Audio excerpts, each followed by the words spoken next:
Hello. Alrighty, good afternoon, everybody. My name is Jónsson. I'm going to be talking about web service testing today. When it comes to testing web services, there's a lot to think about and many different types of tests that you may want to run. You might want to do acceptance tests, load tests, performance tests, smoke tests, and maybe even some mocking. My plan here today is to show you a few tools that I use to run some of these tests and give you some idea about how you can use them to help with your own web service testing. Everything I will show is free and open source, so you can download it, play with it, give it a shot, and see if you like it. So here is the lineup for today. First, we're going to be talking about SoapUI, then Apache JMeter, and finally REST-assured. So the first two are actual applications that you can download, and they are multi-platform. They should work on all the major operating systems. There's definitely a lot of overlap between those two products, and what I'll be showing you today is sort of how I tend to use these products. If you fall in love with one of them and not the other, you can probably get by with just one of them. I just like SoapUI for certain things and JMeter for others. And that's what I will be showing you. REST-assured then is a DSL, a domain-specific language specifically created to make it easy to test RESTful web services. And we'll take a look at some tests that you can run acceptance tests using that DSL. Additionally, I will briefly show you one Chrome plugin that I often use when dealing with RESTful web services, and that one is called Advanced REST Client. Okay, SoapUI, what is it? It's a free and open source cross-platform functional testing solution. It supports a lot of different protocols, SOAP, REST, web testing. SOAP, as you could guess from the name, is kind of its stronghold. That's how they started out. And they are really excellent at making it easy and fast to get you up and running and testing your web services using SOAP. If you have a WSDL document, it will crunch it. You're up and running in no time hitting your web service. REST service is pretty good. Also, they specifically in their newer version 5, they've added a lot of REST functionality. REST is always kind of trickier than SOAP because you typically don't have a contract like a WSDL document that a tool like this can use to analyze your service and generate stuff for you. But both SoapUI and JMeter have a neat feature where you can actually have them listen to your network traffic. So you can plug them either between your browser and your website or between your application and a web service that your application is calling, and it's going to listen and monitor that traffic, and then you can save it as a script and replay it as a test. That's a lot of time saving if you do that. You can also do some JDBC testing, or more specifically, connect to databases to pull data into your tests. And you can do JMS testing through a product called Hermes JMS that they integrate with. So what do I use SoapUI for? SoapUI is kind of my go-to product when I need to integrate with a web service. If I'm on the client side consuming a new web service, I will pretty much always fire up SoapUI and start kicking the tires of that new service. Now, why do I do that? Well, I want to know what I'm dealing with before I get into the code. If I delve into the code and stuff doesn't work, I really have no clue if the issue is on my end or on the remote end. But if I look at it objectively through SoapUI, I can see if I can work with this service or not. Another thing that SoapUI helps me with is to be able to deliver early feedback to whoever wrote a service that I need to integrate with. If I literally, like an hour or so after getting a new service, construct an email saying, I've looked at what you sent me, it's going to work, but can you modify a couple of things? I've had almost like 100% success rate in convincing that other party to make slight changes because they still have that in their head. They probably have it open in the IDE. No big deal. They can make the change, push it out, and we are in business. If, however, I sit on it for a while, Maybe a month later, it's convenient for me to finally start looking at it. And then I see, okay, this is not going to work with me. I might need some really strong arguments to convince the other party to make changes. Maybe they need management approval. He may have forgotten what he wrote, and it's just going to be a lot harder. So early feedback is always important, and a tool like SoapUI helps you with that. Another thing that I've used SoapUI quite a lot for is mocking. I tried to Google a photo of mocking, and I didn't have a lot of success. But what I mean by mocking is to imitate the real thing, service virtualization. Now, why would you want to do that? Could be many reasons. Maybe the service that you're integrating with is kind of unstable, and you just want to test your application in isolation from that service. Well, you can mock it in SoapUI and decouple yourself away from the service. Or maybe you want to do a load testing of your own application, and you're worried about taking down third-party services, decouple yourself away from them, hammer your service, and you want to crash them. Anyways, there's several reasons why mocking can be useful. Bottom line is SoapUI makes mocking really easy, as we will see here in a second. Okay, so time for a demo. Alrighty, so this is SoapUI. Can you see that? If anything is like too small to read, please let me know. Anyways, so this is SoapUI. On the left, we have the workspace over here. I do have 2 projects currently open. That's kind of my plan B. If stuff doesn't work out here, I might have to resort to those. But my plan is to walk you through creating a new service, integrating with a service. And the service I've chosen for that demonstration is a free service on the internet called Global Weather. Okay? So it's a simple web service. It's a SOAP web service. They have that whistle over there, and it has 2 operations. Okay, so 1 endpoint, 2 operations. The first operation is get cities by country. So you give it a country name, and you get back a list of cities in that country that have a weather station in them. And secondly, they have another operation called get weather, and you give them city name and country name, and you'll get back the weather forecast for that city.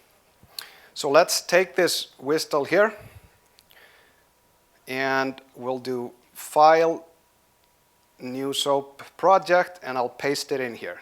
Now, I could have loaded it from my hard drive, but I'm choosing to do it via that URL. I'm going to accept all the defaults, including creating sample requests for all operations. And I click OK. And now I hope the internet gods are with me, because I'm going through my cell phone. Yes, it worked. So what SoapUI did there is it analyzed the whistle. It discovered those 2 operations. And furthermore, that this service both speaks SOAP 1.2 and SOAP 1.1. We only care about one of them, so I'm going to close the other one. And underneath each method or operation, we have a sample request. So it generated this sample request. And it has pre-filled everything out. It could, come up with this because it knows the whistle for that service. All is missing over here is plugging in country name. And of course, now it's somehow frozen up. Hold on. I think this happens when I zoom in. Sorry, let me... Yeah, of course, live coding never works. Let me go here and close this. No, I don't want to save it. Well, let's... Sorry about that. Anyways, yes, I want to allow you. So let's do that again. And we'll see how fast SoapUI is again. Yay, I found it. And let's close this one, and we'll go and plug in a country. Yes. I am from Iceland. And by the way, yeah, I did kind of spare you the who am I slide, but I work for Quick Solutions as a consultant and come from Iceland originally. I mainly do software development, some architect work. On the last slide will be my Twitter handle and my website if you want to check out more. Anyways, let's put in Iceland and see what weather stations they have over in Iceland. And we hit it over here. It does take a while because everybody's on the internet. And here we have the list of cities. So at this point, I would put my analytical hat on and kind of say, okay, is this going to be a service that I can work with? First thing that I'll do is right-click over here and say validate. Okay? It validates okay. What does that mean? Well, it means that SoapUI checked the response XML against the WSDL and found out that everything checked out good. If that was not the case, you're going to be in serious trouble if you try to auto-generate anything off of that WSDL. And you better ask whoever developed it to please fix that, because you're going to have some stubs that are expecting certain things and different things come back from the service. You're going to get some nasty errors, and you're not going to be happy. So that's key. Another thing we see, if you look at the response over here, we have a bunch of cities, and the cities it's actually XML, but the type over here is C data. So if it's XML, C data really means undefined string. So if it's XML, why are you defining as C data? At best, if I auto-generate code to talk to the service, I'm going to have a getter that gives me get cities by country result, but the return type of that is going to be a string. So if I want to get this city name, I'll have to manually parse that XML. So a better practice would be to define maybe a complex type, maybe have some a little bit better cardinality or hierarchy here. You know, we see the country repeated over and over, have country as the parent, city as the child. So this is just an idea of what kind of things I'm looking for as I'm analyzing a web service using SoapUI. Another thing we see over here is SoapUI seems to think that country is optional. Why did it think that? Well, let's look at the WSDL over here, and we can see for get cities by country, it says min occurs country name. Min occurs 0, max occurs 1. Min occurs 0 meaning I can skip that field. Well, let's see what happens if we simply take out country, hit it again, wait a second.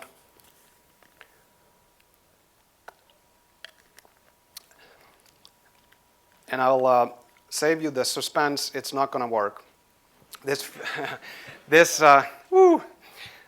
field is in fact required, and we get some ugly, nasty SOAP exception. I've called this before a SQL exception, complaining about specific parameter not working and whatnot. Security is probably going to have a heart attack if they see this.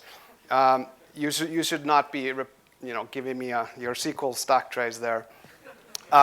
So wrap it in a maybe an exception that I can work with on one error code or something like that. So anyways, we saw that this is not optional. Let's hit it again here with country, and we have our results back. Again, next service, get weather. Now we have the country of Iceland, and pop quiz, capital of Iceland. Yeah, 10 points to Gryffindor. Reykjavik. And we have the weather in Reykjavik. And it's freezing cold, and I'm very happy to be in Ohio right now. So anyways, and again, we see this like neat XML, but define as C data. Not very helpful to me. So I would say, maybe change that. And also, I spare you the suspense, but these two fields are not optional. You need them to be able to pull a weather for that city. So this is an example of how I probe a web service.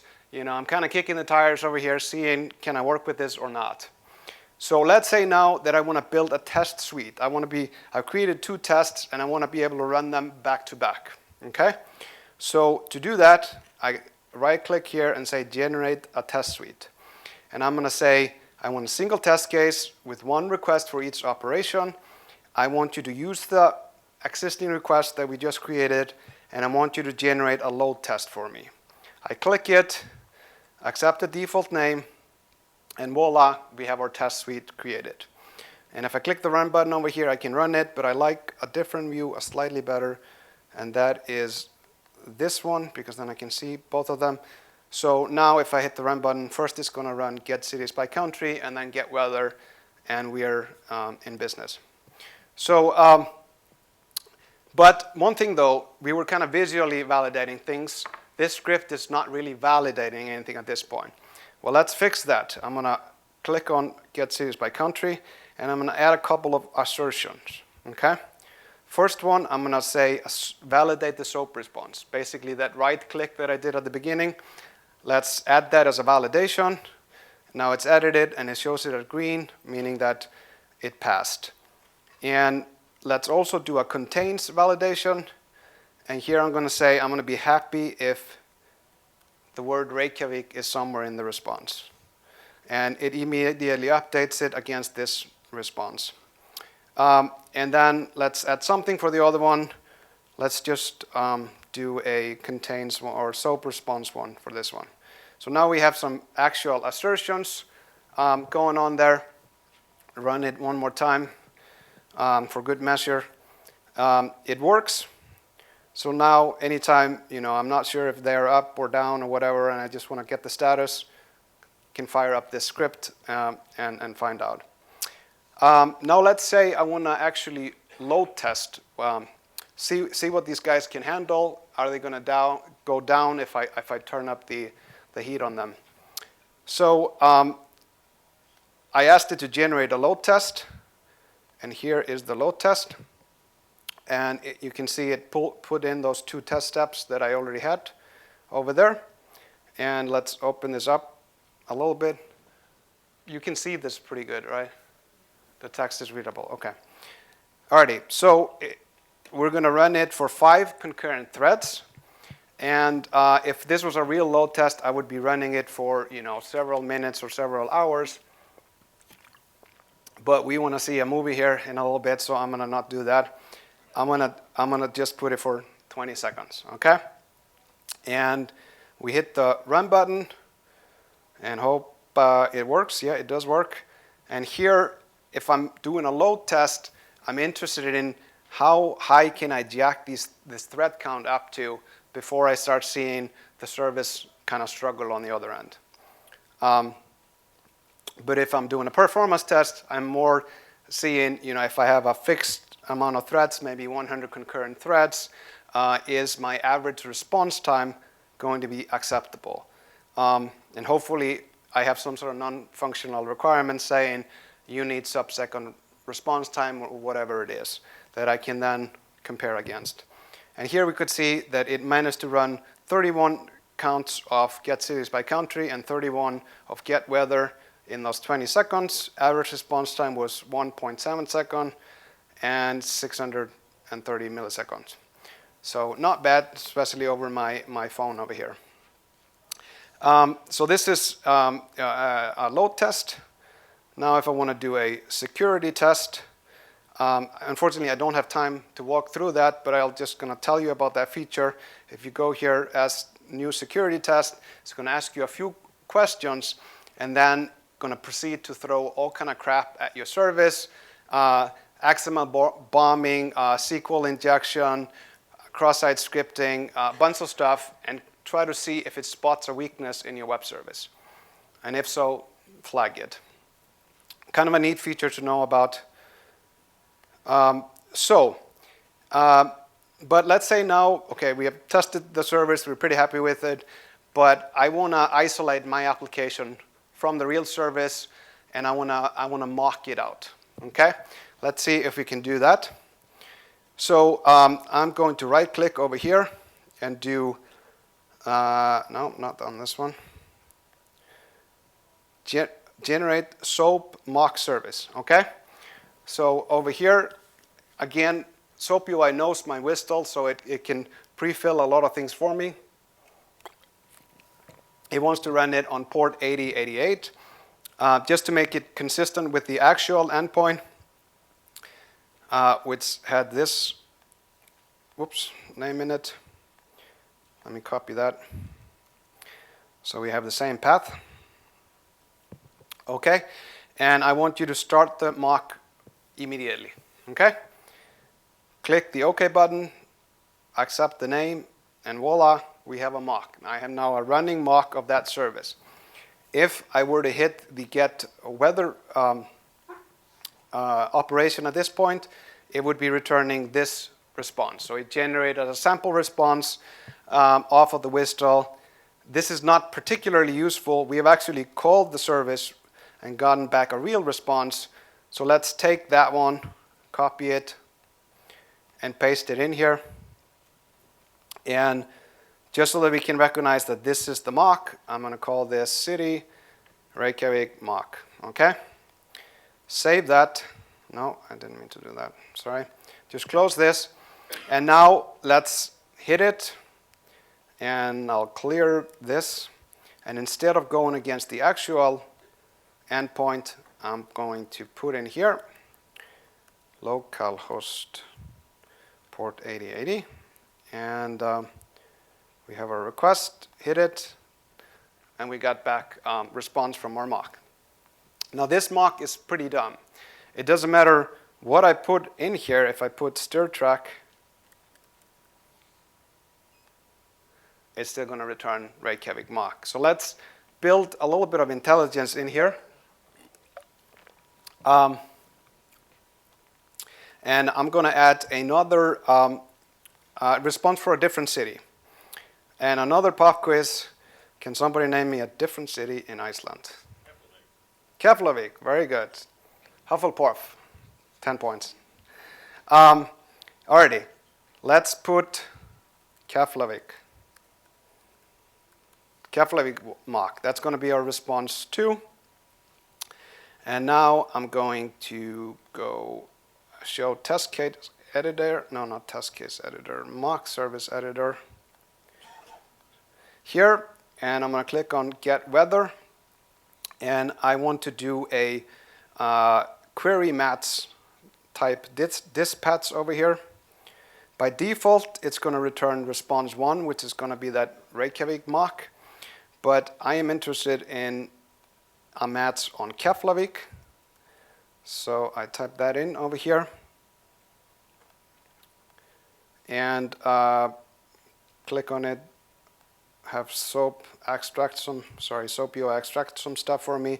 And now I need the full XPath query to go down. Basically, what we're interested in, we want to do an XPath query that's going to find envelope under that body, under that get weather, and under that city name. Okay? I've kind of cheated, and I have it over here. This is what it looks like. And I'm just going to paste it in here. So now we paste in our XPath query. I want you to find envelope, body, get weather, city name. And if you get a hit on Keflavik, if that matches Keflavik, then dispatch to response 2. Okay? So now we have done our mock. And let's hit it up. So stir track, whatever was giving us Reykjavik, clear that out. And now I'm going to put Keflavik. And now we get Keflavik mock. Okay? So we built here in a matter of a few minutes intelligence into our mock. And that is SoapUI.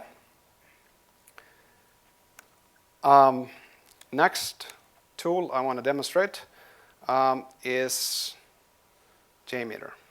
Okay? Yeah.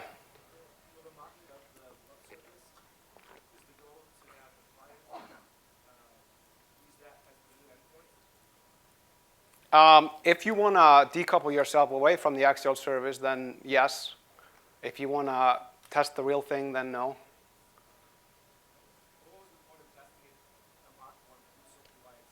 I was just trying to show you how easy it is to create a mock service. And in SoapUI. So rather than me sitting down, writing, C++, Java code, whatever, and create a mock, I did it in 5 minutes using this tool.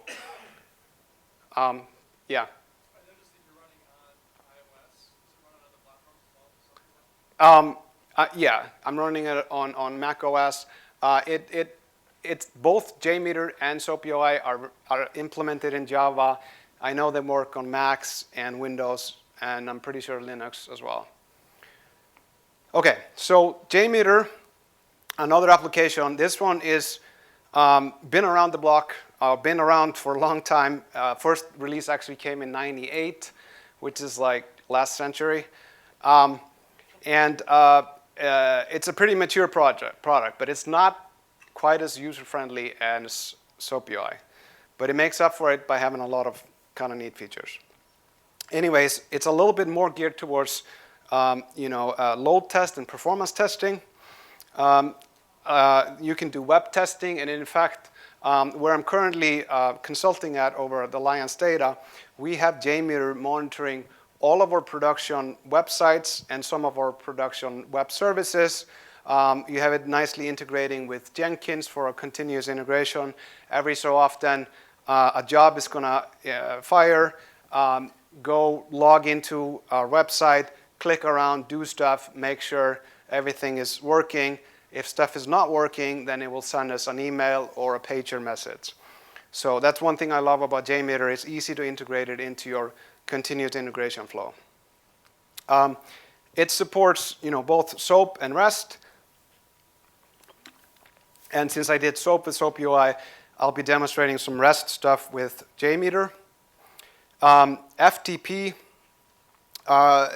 you can also do FTP testing, JMS testing, JDBC testing, even some NoSQL, which I haven't tried out with MongoDB, LDAP, mail, native commands, and shell scripts. So a lot of different things you can use this tool to test. But we're going to be focusing on web services today.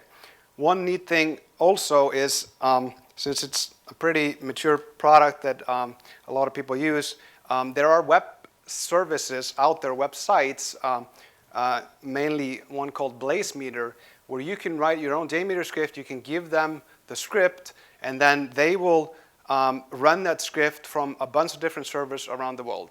So if you're looking to get a true load test of your website or your web services, not just from one developer machine, you can do that, and you'll get requests from all over the world with different latency and so on. Okay, so what do I use JMeter for? JMeter has typically been the go-to product for me when I am actually writing services myself, and I want to have something to test them with. And the first thing I will typically do is to create a smoke test suite. And basically what that is sort of a happy path test of all the operations that I've written. So for example, if it was a login service, I would be hitting it up with the correct username, correct password, making sure I got in, got back some sort of a token, not looking to test the exception cases here. And this then I will use to monitor production or testing environment.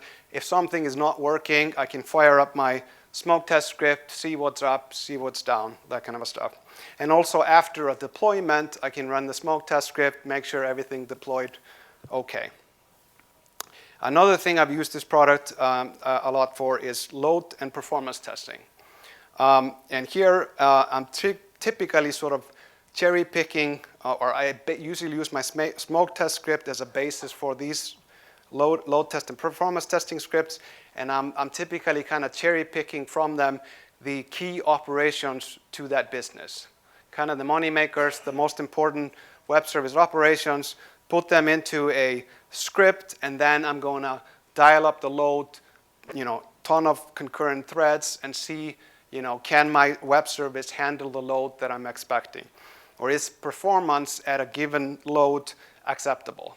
And then after each major release, I will rerun those scripts to make sure performance didn't go down. Yeah? So this is at the API level. Do you tend to also find some tooling to test the Um, when you say the UI level, are you talking about like the web UI or? Yeah. So, got like some JavaScript-y heavy stuff that's hitting web services. Yeah. You want to understand the client-side performance. Do you run those in conjunction ever? I haven't typically done that. The web testing that I've done with JMeter typically has been just, I'm literally authoring the HTTP requests, and I'm not really paying too much, whatever the JavaScript is doing in the background is less of an importance to me. You probably could do that, I just haven't done that. Okay, so let's demo JMeter. So here is JMeter. Okay. Let me maybe zoom in a little bit. Okay, so what I wanted to do here, since we did a RESTful web service, SOAP service in SOAP, I'm going to do some REST testing in JMeter. And I wanted to, again, use something that was free, that anyone could use, and kind of made some sense. One of the things that I really like about JMeter is how you can tie together multiple tests. So if call A returns some token or something that's needed as the input to call B, I can extract that, put it into a variable, and then feed it into my next test. So I came up with this idea of doing a product search, okay? So we're first going to be hitting Google's search. Basically, we're going to hit their RESTful web service and try to find what's the best smartphone out there. We're going to ask Google, and hopefully we'll get a list of bunch of results, and we're going to take the top hit and parse out of that, if you're lucky, the name of that phone. Put that into a variable, and then we're going to call another web service called Semantics. Actually, originally I meant to use Google product search, but they have pulled the plug on that one, as they tend to do sometimes.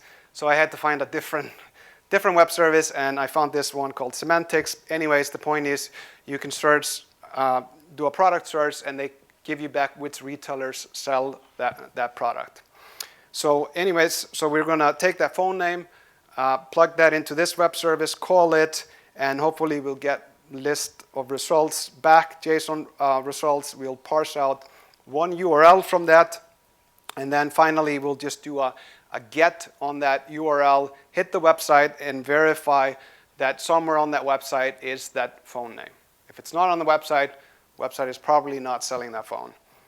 We won't be doing the whole checkout process or anything like that, but I just wanted to kind of tie together 3 web services called for demonstration here. So I'm not going to be creating this from scratch over here. That's just going to take too long, but I have, as you can see, pre-created it, and I will walk through it with you. So the first thing I'll point out, I've defined some common variables over here. And this is basically the API keys that I need to call the services. Please don't copy that. These are my keys. But anyways, so Google needs 2 keys. One, their API key, and then one CX, which is the ID of the search engine that I created. You have to create a search engine, and I configured mine to just search the entire web. So it's pretty much going to be like google.com. And then Semantics also wants an API key. Anyways, just define them as variables over here. Now I can use them throughout the script. And then we have a thread group over here. Anything under this thread group is going to be run by a single thread. So if I'm running multi-threaded, each thread is going to be iterating over this group over here. And right now I have it configured to just run one thread for a total of 1 time. And the first test we're doing, again, we're going to hit the Google API, and I've come up with this hopefully smart way of trying to ask Google what's the best phone. And since this is this is going to be an HTTP GET over here, we can just hit it up in a browser. And let me show you that, maybe better explain it. So we're going to hit it. A few things, the key thing is over here, what is the query? And then there's going to be a key and the CX somewhere over here. And finally, it wants us to specify how we want the results. And I want the results as JSON, and we will get back all this JSON data over here. I'm going to be having the JMeter script verify that I got at least one result, and then somewhere down here, hopefully we'll get the title of some article, and I'm going to attempt to parse out this part, kind of what is before named best smartphone. So that's the Google service that we're using here, and the way I create this in JMeter is just pretty much like this. Going to do a get on this path. I have to URL escape here the quote characters, and the rest here I'm plugging in those variables I showed you earlier, the CX over here, and then finally the alt equals JSON. So that's the request, and then we're going to do a response assertion, and here we're using regular expression. I want you to find somewhere in the results, total results, a value that is greater than 0. Okay? And then also we're going to attempt to extract that phone name out of the JSON. So we have this regular expression over here, and we're going to get a hit here on what is between title and the word name. And then we're going to create a new variable on the fly here, call it phone name, and that should, if everything works out, have LGG3 as the phone name over there, which Google thinks is the best phone. Next service call over here. Now we're going to hit the semantics web service, and this is where it gets even more cryptic, because what they want only one query parameter, but the value of that query parameter is actually JSON. And there's a lot of escaping going on over here, and I thought it would be a little more readable if I showed you to you in Advanced REST Client. So this is a neat little browser plugin that I use often if I need to sort of ad hoc test a web service. It's right there in the browser. It has a really neat thing where you can click on history over here and see, oh yeah, I know I hit that some time ago. Find the request. Voila, there you have it. So what they want is basically that we give them a search string over here, and that's going to look something like this, LGG3 hopefully, and then category ID, and this is just saying search in your phone category. They sell, have categories for a bunch of other products. We're specifically going to search just for phones. And these guys want their API key in the header. Google wanted it as a query parameter. Here it's supposed to be a HTTP header. So if I hit it, whoops. Okay, here I made a mistake. See, I'm hitting my mock over here. So let me go back in history, find where I hit the actual service, and we get back a bunch of JSON, kind of nicely formatted, indented, and so on. So anyways, what I'm going to be having the JMeter script now verify is, first of all, that total results count is more than 0. And also, I'm going to attempt to parse out a URL over here that sells the phone. So let's go back to JMeter. So hopefully this makes a little more sense now.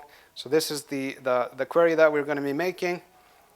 And header manager over here, this is just saying when you submit that request, submit along with it the HTTP header API key that has this variable that, remember, we define up here. Then we're going to, on the response, assert that total results count is greater than 0. And now we're going to do a regular expression extractor, and we're going to extract what is kind of after URL and between those two quotation marks, and put that into a variable called product URL. Okay? And then the last thing we're going to do, we're just going to do a HTTP GET on that URL, hit it up, and then validate that the response is going to contain phone name. Okay? So a simple test over here, kind of things tied together, and let's run it and see what happens. So Google found the phone, and now we can click on any of these and look at what the request was like. So when we hit the Google search, we did a get on this URL. No headers here. Response data was this JSON that Google gave us back. Out of it, we parsed LGG3 over here. Next request, the request looked like this. And here we can see how the phone name has been dynamically plugged in. And also we see that it had a request header over here, which was their API key. Again, we got back a bunch of JSON data. We validated that this was not 0. And we grabbed one of those URLs over here and tried to hit up the page. And then finally, we did a get over here on Fry's. Basically, this is the page that's selling the phone, in case you're interested. We hit that up and validated that somewhere over here we found the word phone name, or LGG3. Okay, so that's basically, now we've created the script, and let's now say that we want to do an actual load test or a performance test. So now I'm going to go back up here to product search, to our thread group, and let's dial it up a little bit. So I'm going to do 5 concurrent threads, and I'm going to loop just 5 times. So basically a total of 25 iterations through the script. And let's run it and see what happens. Whoa, we get some errors over here. The reason for that actually is because I'm cheap and I'm not paying these guys money. And I've exceeded the request rate of 3 per second. So nothing is free in this world. But no, anyways. But that, this happens in real life. You test stuff, not everything doesn't always run green. But so typically, as I'm running a performance test like that or load test, I'm on this screen, kind of the summary report, and I'm just keeping an eye on, am I seeing any errors? Is the average response time acceptable? And, I run it first for 100 concurrent, then 200, 500, whatever. Just see how high I can go up to before I start getting a lot of errors or performance becomes atrocious. There's a few other views over here. You can look at, every individual request, to see what was going on. You can even do, for those of you like visuals, you can do a response time graph and see it kind of how it over time, whatever. This is semantics. That one seems to be kind of slowest. Google search is here, and then hitting the web page is the green line. So so that's pretty much JMeter. And as I said, I like to plug this script into my continuous integration environment. Okay, this happens when you zoom out. Can you see it now? And if you do that, you get some nice graphs. You can see response time over time, percentages of errors, and most importantly, you get notified if something is not working. And you can configure, threshold for that. We found out that if we ran and just wanted everything never to have any error, we were getting paged a little bit too often. So we put a little bit of a threshold there. And the way you do that in Jenkins, there's a Maven plugin that knows how to run JMeter, and if you tie those together, you can get it set up this way. Okay, so that was JMeter. Last thing I want to talk about is REST-assured. So REST-assured is not an actual product. It is a DSL written specifically to make it easy to test web services. So it makes it very easy to post or put or hit up the service, and then very easy to validate the response. In particular, if you're using JSON, but XML as well. And this is basically where I do my acceptance testing. So similarly to if I was writing a website, hopefully I'll have some acceptance tests, Cucumber, RSpec, or something like that, that are validating that the website is really doing what it's supposed to be doing. Well, I want to have something similar for my web services and make sure that the actual business logic that is supposed to be encapsulated in them is validated. So I'll run a bunch of these REST-assured tests and testing everything, the happy path, the error conditions, and so on. And then this is something I want to run frequently as part of my continuous integration to make sure that when I make code changes, did I break something or not? And the DSL looks kind of like that. For those of you that do TDD, this is probably going to look familiar to you. It's the given, when, then syntax, given certain conditions, when you're accessing a particular web service operation, then expect certain results. Let's demo it here. So this is a Java DSL. So I have a Java project over here. I hope nobody's having a heart attack. So basically, we have a POM XML. This is a Maven-based Java project, and I want to use REST-assured. So I define artifact ID over here, REST-assured.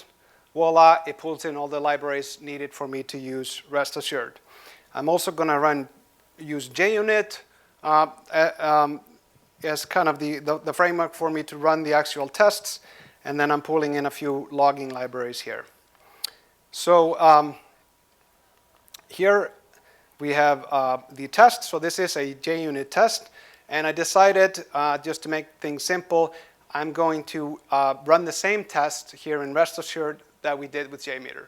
So hopefully you're familiar with that now. We're going to do the phone product stars scenario, and you can compare what it looks like in this code compared to JMeter.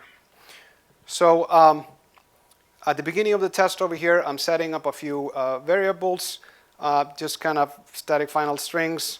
Ultimately, they come from this properties file over here. So I set them up globally, and here's my test, and I have one test, go to the website that sells the best phone. Okay? So this is, not typically how I would maybe structure a test, but I'm just giving you a feel for what this language is like. So we're going to do these three steps, and the first thing that we are going to try to do is hit up the Google API, basically doing this business over here. And here we see what the DSL looks like. We have the given, when, then. So given this request, query parameter Q equals named best smartphone, alt equals JSON, and plugging in the key and the CX. When I do a get, HTTP get on this URL, then I want back a status code of 200, and I want you to validate that in the return JSON, there's going to be a parent element called search information. Underneath that, a child called total results, and make sure that that's not 0. So that's basically the test. I don't know about you, but I can't really think of much shorter way to express a test, that both shows posting the request, specifying what you're hitting, and validating results. So this is pretty short code in my opinion. Anyways, furthermore, I'm going to, from the response, I want to extract out of the JSON the title over here. So there's going to be an items array, and go and find the first title over there. And that's what I'm going to place into my this title variable over here. And then we're going to log it out just so that we can keep a track of it when I run this. And then I'm going to do a substring over here on the title. And from the beginning of the string and until you get a hit on the word named, place that into phone name. So if you're lucky, this would say LGG3 here. And then next test is going to be hit up the semantics web service. So here we're looking to build a query that looks like this. And again, we say given query parameter Q with the value of that JSON that they want. And here I've plugged in phone name and supply a header of API key with the value of semantics key.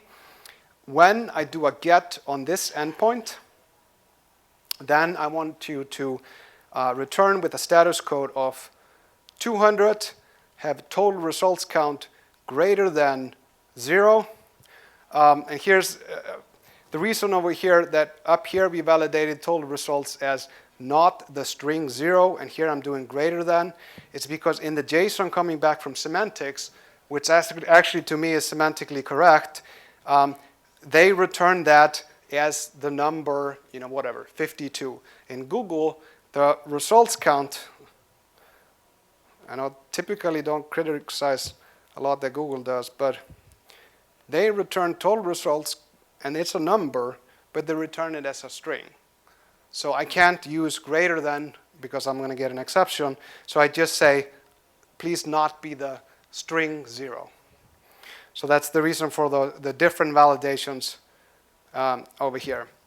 And then we do one more validation. We're going to make sure that the URL, which is under results and site details, just make sure it starts with HTTP. And then extract that same thing into the string product URL. So now we have the URL for where the phone is being sold. Log that out over here. And finally, we do a HTTP GET on the product URL. We validate the status code is 200, hopefully, and that the body, somewhere in the body, it contains the string phone name. And put the entire HTML in this string variable, and let's just log out the first 500 characters of that HTML. So let's run this here.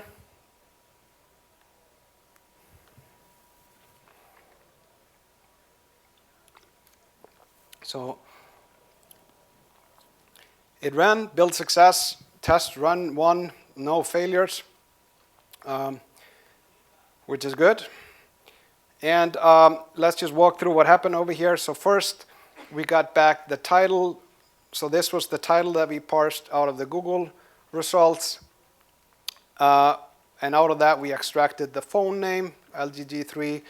Then we supplied that on the request to semantics and parsed out of their result the product URL, this URL, and then we did an HTTP GET on it, and we got back a bunch of HTML. And verified that somewhere on the page was the name of the phone, which happened to be LGG3. So that, hopefully, this gives you some idea about what this DSL is like and how simple it can be to write tests using it. So that was rest assured. And that was, again, I make this zoom error. That was what I wanted to show you here today. Questions?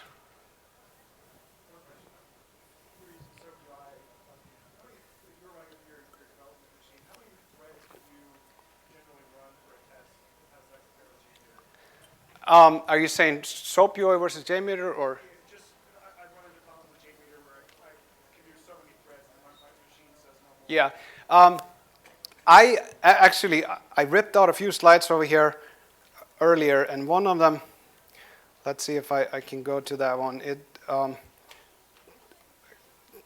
talked about, it had some JMeter tips here. Hold on. So basically, typically, I can do maybe about 200 concurrent or something like that per machine. And typically, I will get my fellow developers with me in on it. I will give them all the script and before we leave for the day, we run it and collect results overnight, and in the morning, hopefully get some results. But when you're doing doing that kind of stuff, make sure you allocate enough memory to JMeter. The default memory is not going to cut it. You want like at least 1 or 2 gigs of RAM. Configure it to log only errors, not log everything, because you're going to eat up memory and it's probably going to crash. And this is kind of, sadly, maybe the most important point over here is that I've occasionally seen JMeter report faster response time that I actually measured myself in the actual web service. So trust but verify. But again, if you want to do it totally in the truest manner, give your script to BlazeMeter and have them hit it from a bunch of servers around the world, and then definitely your development machine is not going to be the bottleneck.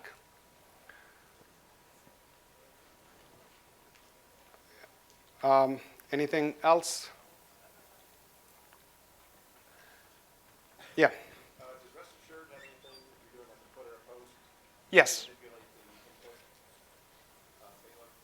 To manipulate the input? To manipulate the input? Yeah, if you're sending in a JSON or XML request, start with footer post.